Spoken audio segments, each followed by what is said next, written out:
Morning everybody, how are you doing? Well, this has been a gorgeous week here. It's a lovely morning and it's been good for a week and a half really. I'm filming this on Wednesday morning because we're off to the northeast for a bit of a holiday from today, and so you'll get this on Friday, and hopefully it's still been a good week.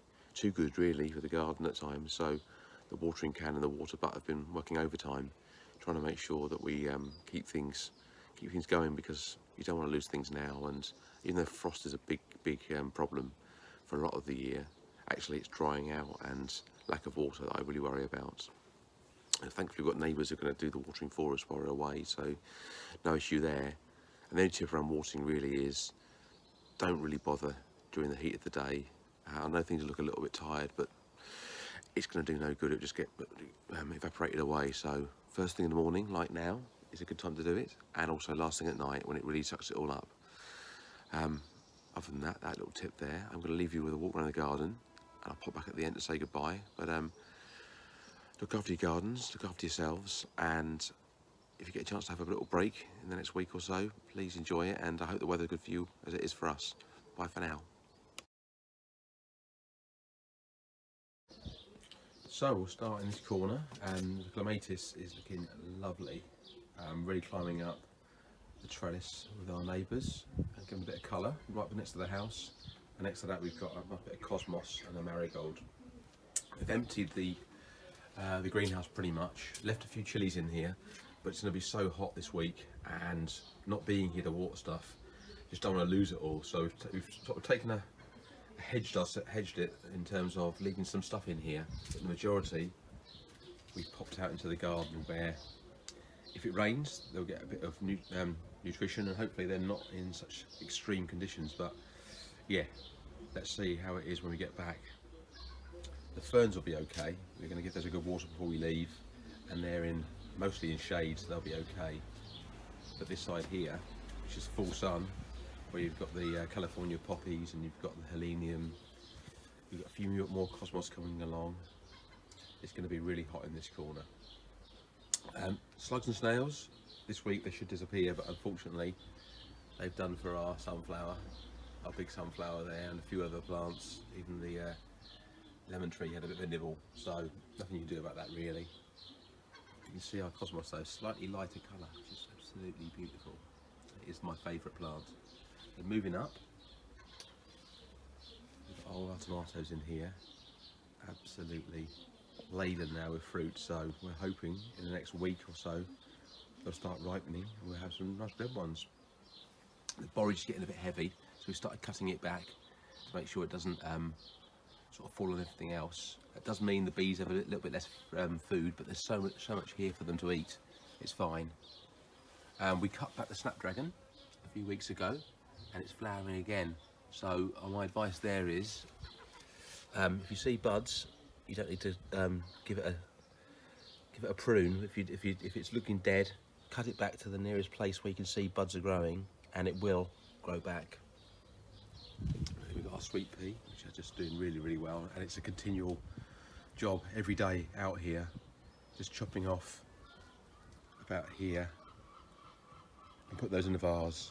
And the more you do that, the more flowers you'll have throughout the summer, and also getting rid of the seed pods where you see them. And you'll always miss some, but get rid of the seed pods where you see them. The silver princess, sort of the big daisies, still fantastic, and I do like a bit of white in the garden, so it really does brighten it up in this corner. You can see that the salvia are on the turn now. They've flowered, they've done their business, and now we're going to have to cut those back at some point, but we'll leave them with seed heads on for now, because it's something that the birds and the insects like to have. The salvia amistad, they haven't gone too far over yet. There's still more to come there, and they're a great colour. And also the alliums, which the bees absolutely adore, as you might imagine. Hops are still doing well. Plenty of colour in there. Then move down to the lavender, and we've got the butterflies like those, and we could be out and about and try to stop the butterflies laying eggs, and so we have caterpillars everywhere, but it's just too much of a job really, so let's leave them be. But in here you can see next door we've got some lovely big tomatoes growing, and it's going to be fantastic. And with a week of sun like we've had and we're going to have, it's going to be great for them. And then at the back we've got the tobacco plant. We've picked everything off the Josterberry pretty much. There's a few little stragglers on there, but that's pretty much been picked by us. Same for the cherries, just the odd one or two that are still there.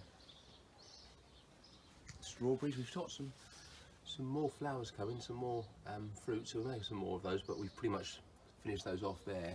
At the back we've got our climbing beans, so our runner beans and our French beans, which are doing really, really well. And swinging round, the poppies are pretty much done, but they're great in terms of the structure, so we like to leave them in as long as we can, just prop them up at the bottom so they don't all collapse, and that gives them a nice bit of shape. And then we've pulled off pretty much all the black currants. There's very few in there now. There was so much, a couple of pounds of fruit of those. The gooseberries still looking really good, and these are, we're going to take those off this evening when we get back, and we'll try and make a nice cream or a sorbet out of those because they just look fantastic. And then last but not least,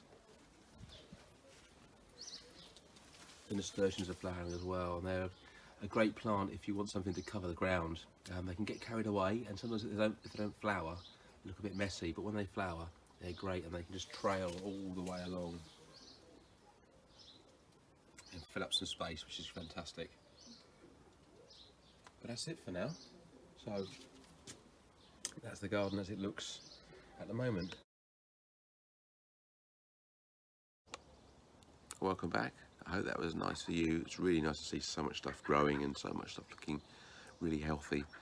But that's it for now. That's it for this week. Back in 2 weeks, those tomatoes will definitely be orange, if not red, by the time we come back. We hopefully have some sign of some beans behind me, which would be nice. And even though we might lose a few of the flowers as they go over, we'll have more things coming up. So looking forward to a lovely sort of summer break and plenty of time in the garden. So look after yourselves, look after your gardens, and look forward to seeing you in a couple of weeks' time. And don't forget, send through those photos and send through your videos. We want to see what you're doing as well. Bye for now.